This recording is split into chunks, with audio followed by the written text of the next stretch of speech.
जिस राजनीतिक दल की बात करने जा रहे हैं, उत्तराखंड बनाने में उस राजनीतिक दल का सबसे बड़ा योगदान है।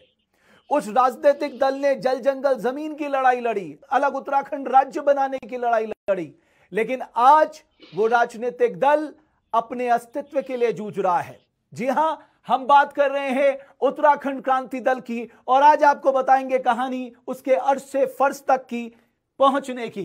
तो आइए शुरुआत करते हैं और सबसे पहले नजर डालते हैं क्षेत्रीय दल को। उत्तराखंड में मैं कहूंगा जनादेश नहीं मिला, जबकि सबसे पुराना दल है उत्तराखंड क्रांति दल। आप खुद देखिए कि यह राजनीतिक दल कितना पुराना है। 25 जुलाई 1979 में इसका गठन हुआ, यानी इसके एक साल बाद भारतीय जनता पार्टी का गठन हुआ। यह भारतीय जनता पार्टी से भी एक साल पुराना राजनीतिक दल है, लेकिन आज उत्तराखंड में अपने अस्तित्व की लड़ाई लड़ रहा है। और उत्तराखंड निर्माण में, जैसा कि मैंने आपको बताया, इसने बड़ी अहम भूमिका निभाई। अगर हम बात करें इसके बाद की 1980, 85, 89 और 93 में उत्तराखंड क्रांति दल के नेता उत्तर प्रदेश में चुनकर जाते थे। यानी आप सोचिए क्या दबदबा था इस राज्य में, खासकर पहाड़ के क्षेत्रों में उत्तराखंड क्रांति दल का। अगर हम आगे की बात करें, लेकिन 2002 यानी जब पहली विधानसभा का चुनाव हुआ, एक नया राज्य बनने के बाद, आप यकीन नहीं मानेंगे, यह क्षेत्रीय दल धीरे धीरे कमजोर होता चला गया। मसलन 2002 के चुनाव में महज अगर आप देखेंगे 4 सीटें इस राजनीतिक दल को मिली 2002 के चुनाव में। यानी काशी सिंह एरी, नारायण सिंह जंतवाल, बिपिन त्रिपाठी, प्रीतम पंवार ने अपनी ताकत तो दिखाई, लेकिन सरकार में वो शामिल नहीं हुए। उसके बाद जो दूसरा विधानसभा का चुनाव हुआ वो 2007 में हुआ, और यहां 3 विधानसभा की सीटें जो है वो यूकेडी के खाते में गई, लेकिन यूकेडी ने यहां सशर्त भाजपा को समर्थन दे दिया, और दिवाकर भट्ट जो है इस कोटे से मंत्री भी बन गए। और यहीं से उत्तराखंड क्रांति दल के कमजोर होने की कहानी बहुत तेजी से शुरू हो गई। 2012 की बात करते हैं। 2012 में 2 गुटों में बंट गई, यानी यूकेडी डी और यूकेडी पी, और 2012 में यूकेडी पी मात्र 1 सीट जीत पाई, जिसमें यमुनोत्री से प्रीतम पंवार विधायक बने और वो कांग्रेस के सरकार में मंत्री बन गए। इसके आगे की अगर आप कहानी देखेंगे कि 2017 में मानो सुपड़ा साफ हो गया यूकेडी का। सारे जो प्रत्याशी थे उनकी जमानत जब्त हो गई। आप सोचिए, उत्तराखंड की सबसे पुराने राजनीतिक क्षेत्रीय दल, और 2017 आते आते उसके जितने भी कैंडिडेट विधानसभा चुनाव में उतरे, सबके सबकी जमानत जब्त हो गई। यानी इतना बड़ा अविश्वास जनता का। अगर मैं आपको ये ग्राफ दिखाने की कोशिश करूं, इससे आप अंदाजा लगा लेंगे। मसलन अगर आप देखेंगे एक लिहाज से, जरा 2002 में जब पहली विधानसभा का चुनाव हुआ, यूकेडी का वोट शेयर 11.20% था। 2007 में उनको 4 सीटें मिली थी, 2007 में 2 सीटें मिली, और वोटिंग परसेंट गिरते चला गया। अगर आप यहां देखेंगे 2012 में सीट भी कम हो गई, महज 1 हो गई, और वोट परसेंट 3.20 हो गया। और 2017 आते आते यानी यूकेडी जो है कोई सीट नहीं जीत पाई, और इनका वोट प्रतिशत हुआ 0.74%। तो आप इससे अंदाजा लगा सकते हैं कि यूकेडी ने कितनी तेजी से अपना ग्राफ खोया। और यकीन मानिए, जल, जंगल, जमीन, परमानेंट राजधानी, इन सब जो जनाकांक्षाओं के मुद्दे हैं, उसने यूकेडी ने उसका साथ, इन मुद्दों का साथ कभी नहीं छोड़ा, लेकिन जनता के दिल में वो अपनी जगह नहीं बना पाई। तो आइए, ऐसा क्यों हुआ, इस तस्वीर को जानने के लिए हम रुक करते हैं, और हमारे साथ बहुत ही मुखर प्रवक्ता हैं शांति प्रसाद भट्ट जी। शांति प्रसाद भट्ट जी, आपका बहुत बहुत स्वागत और अभिनंदन है देवभूमि डायलॉग में। मेरी आवाज आ रही है भट्ट जी? जी, मैं तस्वीर दिखा रहा था अपने आवाज आ रही है आपकी? आ रही है। और मैं जानने की कोशिश कर रहा था कि साहब, यूकेडी में जनता अपना विश्वास क्यों नहीं तलाश पाई? देखिए रमेश जी, इस बात को समझने की जरूरत है कि जिस उत्तराखंडियत के लिए हमने अलग राज्य की लड़ाई लड़ी थी, उनकी हालात में आज तक कोई परिवर्तन नहीं हुआ है। हमने ये राज्य इसलिए मांगा था कि उत्तर प्रदेश से हम विषम भौगोलिक परिस्थितियों में रहने वाले लोग थे, हमारी आर्थिकी कमजोर थी, और उत्तराखंड की संस्कृति सभ्यता के साथ में उत्तर प्रदेश कुठाराघात कर रहा था।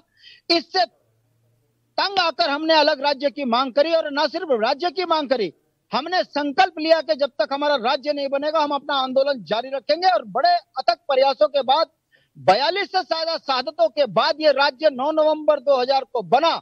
मगर ये राज्य ऐसा बना जिसमें जंगल हमारा अधिकार नहीं, पानी हमारा अधिकार नहीं, रोजगार हमारा अधिकार नहीं, राज्य हमारा कानून नहीं, हमारे अस्तित्व को खतरा इन राष्ट्रीय पार्टियों ने पैदा कर दिया। ये उसी का परिणाम है। मैं आपके माध्यम से पूछना चाहता हूं, भौगोलिक आधार पर क्या हमारा परिसीमन हुआ? अगर आप देखेंगे तो नहीं। क्या उत्तराखंड के नौजवान बच्चों को रोजगार मिल रहा है? आप देखेंगे नहीं। तो ये राज्य बना किसके लिए?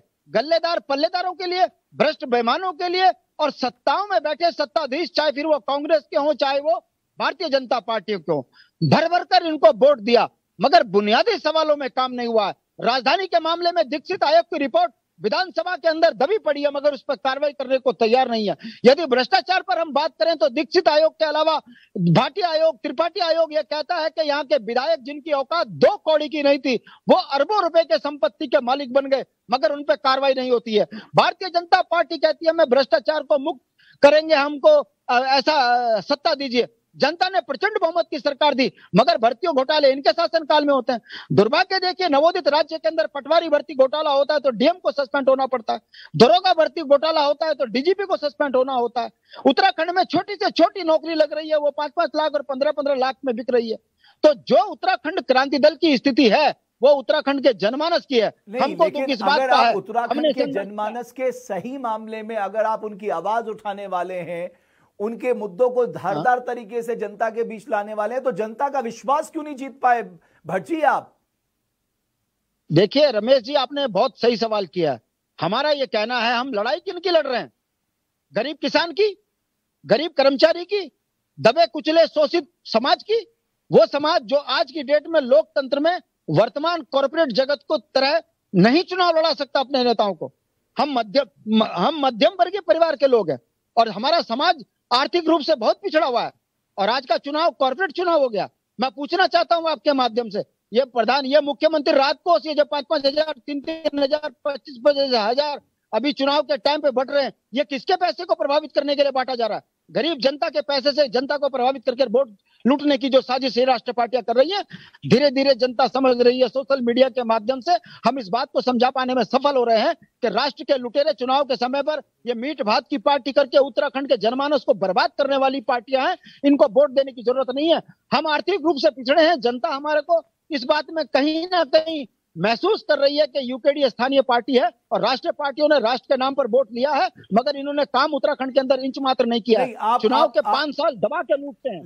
लेकिन शांति प्रसाद जी, मैं आपकी सारी बातों से सहमत हूं, लेकिन आपने भी तो कभी कांग्रेस के साथ सरकार बना ली, कभी बीजेपी के साथ सरकार बना ली, उनके मंत्रिमंडल में आप शामिल हो गए, तो आप पे विश्वास क्यों करती जनता? उन्हें तो लगा आपको भी सत्ता प्यारी है साहब, जब आपको मौका मिला आप भी सत्ता में शामिल हो लिए। तो रमेश जी, आपको यह पता होनी चाहिए, आप भी एक अच्छे नागरिक हैं, अच्छे मुवज्जिद पत्रकार हैं, आपको यह जानकारी होनी चाहिए 2002 से लेकर 2007 तक जब हम बुनियादी सवालों में कांग्रेस को घेरते थे, तब अखबारों के माध्यम से हमको बदनाम किया जाता था कि ये सत्ता के विरोधी है, राज्य आंदोलनकारी है, इनको केवल विरोध करना आता है। और तब हमको पूरे अखबारों के माध्यम से राज्य के अंदर बदनाम किया गया कि ये विरोधी है, आंदोलनकारी है, इनको सत्ता चलाना नहीं आता। 2007 में अगर हमको ऐसी स्थिति आई इस राज्य में कि सरकार हमारे बिना बन नहीं रही थी, ऐसे में हमने भुवनचंद खंडूड़ी को मुख्यमंत्री बनाकर एक संदेश दिया कि हम सैनिक बहुल्य क्षेत्र के लोग हैं और भुवनचंद खंडूड़ी ईमानदार जर्नल है, अगर ये मुख्यमंत्री होंगे तो उत्तराखंड के बुनियादी सवालों में काम करेंगे। हमने 9 बिंदुओं में भारतीय जनता पार्टी को समर्थन दिया। उसके बाद इन्हीं राष्ट्रीय पार्टियों ने हमको अखबार के माध्यम से बदनाम किया, लालची सत्ता। हम पूछना चाह रहे हैं हमारे कितने नेताओं पर भ्रष्टाचार कर रहे हो। अब ये बात तो जची नहीं साहब की आप कह रहे हैं कि साहब आपको बदनाम किया गया अखबार के माध्यम से, इसलिए आप समर्थन में चले गए। तो मान लीजिए 2007 में आपने चलो बीजेपी के साथ चले गए, 2012 में कांग्रेस ने सरकार बनाई, आप उसके साथ हो लिए, यानी आप कहीं तो अपना स्टैंड क्लियर करते हैं ना। देखिए रमेश जी, आप मेरी बात को जब तक पूरा होने नहीं देंगे जनता के बीच में संदेश नहीं जाएगा। 2007 में यदि हमने समर्थन दिया तो 9 बिंदुओं पे दिया, और अगर भारतीय जनता पार्टी ने हमारे बुनियादी सवालों में काम नहीं किया तो हम सत्ता से बाहर आए। ये कोई बोलने को तैयार नहीं। हमको बदनाम किया जाता है, क्योंकि जितना उत्तराखंड के अंदर यूकेडी कमजोर होगी, उतना पहाड़ियों के ऊपर राज बाहर वाले करेंगे। इस बात को धीरे धीरे हम जनता के माध्यम से समझा रहे हैं, आपके माध्यम से समझा रहे हैं, और जनता इस बात को समझ रही है। और रही बात 2012 की, तो आपको ये जानकारी होनी चाहिए, उत्तराखंड क्रांति दल एक मान्यता प्राप्त दल है, नहीं था। हमारा एक रजिस्टर्ड दल है, और जिस पार्टी की मान्यता रद्द होती है, तो नेशनल पार्टी के अंदर राष्ट्रीय चुनाव में या राज्य के चुनाव में कोई भी विधायक जीता है, वो स्वतंत्र होता है कहीं भी जाने के लिए। हमारा विधायक अगर कांग्रेस की गोद में गया, तो हमने उसको पार्टी से बाहर का निकाल के बाहर कर दिया। अरे हम साहब, कोई कांग्रेस